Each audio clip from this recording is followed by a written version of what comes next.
Welcome to the video. If you like these videos, give it a thumbs up. If you don't like these videos, give it a thumbs down. Warning, this video does contain truth bombs. So if you're sensitive to the truth, if you're truth sensitive and it does give you an allergy, please click off now. This is Mathieu van der Poel's worst career moment. This is in the 2019 Worlds at Yorkshire. He's bonked. He's ran out of sugar. What happens here is he's ran out of muscle glycogen. He simply, if he had 50 cents worth more of sugar, maybe even 10 cents, 100 grams more of sugar, he would have made it to the finish and won. He's here, he's ran out of sugar, he's done a rookie mistake. Remember how he dominated Amstel Gold, which was the same distance, same time duration? Here in the World Championships, in the cold weather, he's burnt more carbs than he thought he could do, and he's cooked himself, he's bonked. He can't even hold the wheel. Look at that. They're only doing maybe 300 watts, and he's just had to swing over there, mentally broken, just broken mentally and done. He just knows what's happening. You think though he would have asked for some sugar from someone. You ask one of the riders, hey, you got a spare gel? You got some jelly beans? You got a bit of sugar water I could drink? You know, but he didn't. That's a bit unprofessional. Well, he didn't ask for help. He let himself run out of sugar. I don't understand how someone of such talent can make such a rookie error. Anyway, that cost him the world champion jersey in his first year at the Worlds. Not a good thing to do. 10 cents worth of sugar, 20 cents worth of sugar, 100, 200 grams. He could have won the Worlds. Anyway, the race goes on. Here we have, the race doesn't go on. We've got another screenshot here. So look at that. He's struggling. He's probably doing about 150 watts now. Struggling to do 150 watts. Just totally ran out of sugar. Just ran out of sugar. You know, because he's just tired. He had a late night. What? He's just fatigued. No, he's ran out of sugar. His glucose-derived ATP, it means his legs are going zub-zub. He's just ran out of carbs. And here on the right here, we have the peloton, the chasing bunch. They're probably doing about 350 watts now, just holding the watts. It's been a long day. And look at that. That's 100 watts right now. He's doing 100. And they're riding, they're just riding Mathieu van der Poel. All the guys who he smoked in Amstel Gold. Look at that, just disappearing into the sunset. He's probably doing 80 watts now. Just totally. Look at that, the missing headman. When your head goes missing, you know you run out of carbs. So that keto diet don't work. He won't make that mistake ever again. Mathieu van der Poel will never, ever make that mistake ever again. He'll be carved up from now on for sure. All right, let's go to the front of the race now. We have Pedersen, Kung, Trentin, and Moscan, the two Italians. We've got Mathieu van der Poel keeps coming back in the screen. But just look at this physiology. While we still got him here, look at the physiology. Arms straight, head down, looking at the pedals, just done. Now he's probably doing about 50 watts. He's just, look at that. He's zigzagging all over the road. It's almost a bit dangerous at this point. He should just pull out or get some carbs and keep rolling to the finish. All right, let's go to the front of the race. We have the two Italians, Trentin, Moscan, Danish Pedersen, the Swiss Kung. The big boys, except for the Italians, a little bit more small, they're more cannelloni type. We've got the big Swiss Frank, and we've got the Danish Squirrel Pedersen. We've got a slow-mo here. Now we're going to look at rim versus disc. So 3 riders here, 3 disc versus 1 rim. One guy's in the Pinarello Dogma with the lightweight Millenstein, Gen 4 clinches, tubulars rather. Look at this, we're going into the corner, it's right-hander. Pedersen's in the front with the discs. Trenton second on his Scott foil with his discs. And we've got Moscan on the back with his rim brakes. He's not losing any ground, is it? Look at that. Look at that.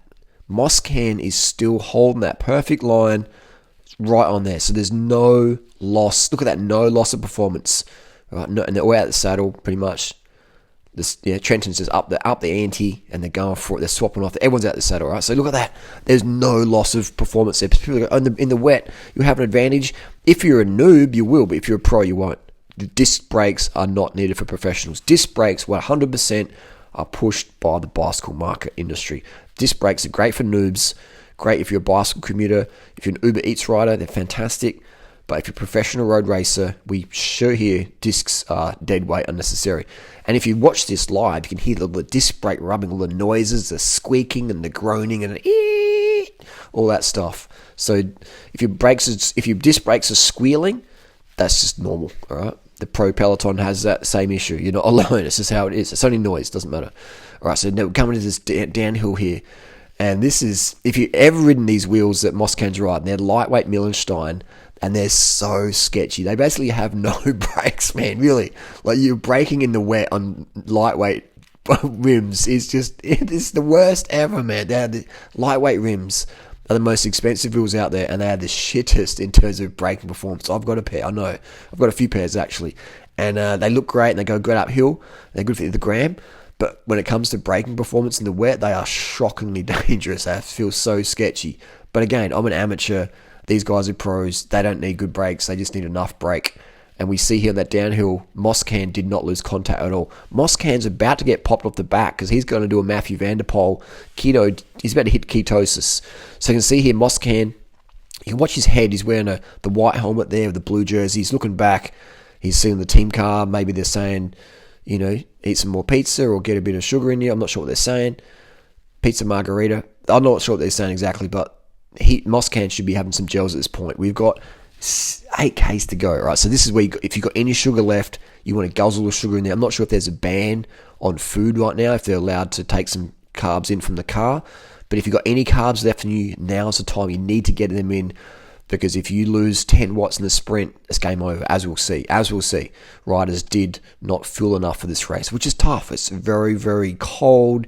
You're burning more carbs than normal, and it's the world champs, and it's the pace is on, all right? You're in the break. So the carb needs are extreme, and unless you've trained in training to eat an extreme amount of carbs, at least 100 grams per hour, your metabolism won't be able to handle it. You won't be able to store it as effectively, right?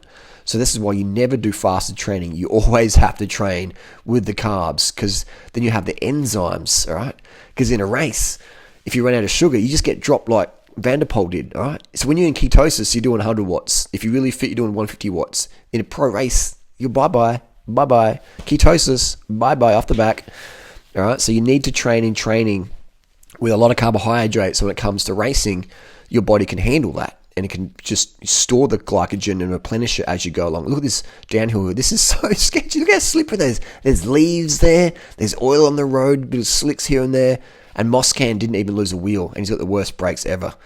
And this is the little drag here. This is really sapping the watts now. When you go uphill, you're burning almost pure sugar. This is where you're burning almost pure sugar. So if you're not a sugar burner, you're going to get dropped so hard. If you're just riding in fast at low watts, yeah, you might be able to ride all day at 100 watts, but that's not pro cycling. Pro cycling is on, off, cold, hot, up, down, flat, windy, tailwind, crosswind, crashes, sprint, drafting, the works, 45 on, 45 off, just surge. That's pro cycling. So you need to do that in training, all right, with high carb.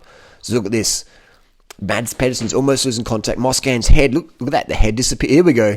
The headless horseman, the headless cyclist hitting ketosis, almost. He's definitely lost 100 watts right there. So he's just entering ketosis. He's just rimming the ketosis realm there, and he's just been gapped massively by, looks like 6 seconds. All right, so Kung on the front, the big Swiss Frank, the Swiss baguette is on the front, just driving it. Mads Pedersen's almost losing contact. Look at that.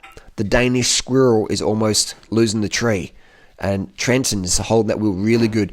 This is where if Trenton just kicked again, they might have distanced Pedersen on the hill. But it looks like Trenton's on limit as well, which he's a smaller rider. Kung gives him the flick. Trenton's like, nah, mate, I'm on the limit as well. This is where if Trenton just had 2 gels right now, just suck them in, just deep throat some gels, get some SIS beta fuel. Maybe Chris Froome could throw it from the car or the crowd. Just get a bit of beta fuel in there, and the 80 grams or 100 grams of maltodextrin fructose mix will just get him ramping, because Trenton is the better climber out of the 3, and they're on a hill. Trenton is running out of carbs, all right? So here we come. We're coming up for the sprint now. And Trenton should win this. He should win this, but he's run out of sugar as well. He's run out of sugar. And you got Pedersen, the Danish squirrel. He knows how to eat. He's the biggest guy there almost in terms of body fat. Kung's bigger, but he's just big by genetics. But Danish squirrel, aka Mads Pedersen, he's fresh from the tree, all right? He just looks very, very virile and fertile. And he's just got more carbs than these other 2 guys. We're going to see that in a second. Look at that. You got big, small, and medium. Then look at here comes the sprints kicking on now. We've got small, big, medium fries, and we've got Trenton. Look at that. And Pedersen just lights it up. Kung's also running out of sugar. Pedersen had the most glycogen in the end, and no one expected this. Nobody expected Pedersen to win the World Championships, especially against a seasoned pro like Mario Trenton and Moscan. The money was on Trenton right now. I have my money on Trenton. No one backed the squirrel. He's a good rider, but no one picked this. But this just goes to show you, it doesn't matter who you are. If you don't eat enough carbs, if you're Van der Poel, it doesn't matter. You are bye-bye. Ketosis is going to crush you. And look at this. Trenton put the power down, and Pedersen, look at that. Pedersen winds it up. He just opens up that Mandingo gap. Look at that gap. That DP gap, splitting that skin there, and just hands in the air. Podium girls for me. You can have slops, Trent. It's just crazy getting the carbs in. Kung ran out of sugar as well. All right. That is the deal, my friends. Sugar for the win. Disc brakes are overkill. Disc brakes won the world champs, but really it was sugar. All right. So there you go. Trenton should have won this. Moscon should have won. Van der Poel should have won. But this is cycling. Anything can happen. Stay carbed up. Stay hydrated. Stay paying attention. Hold the wheel. Stay positive. See you on the road.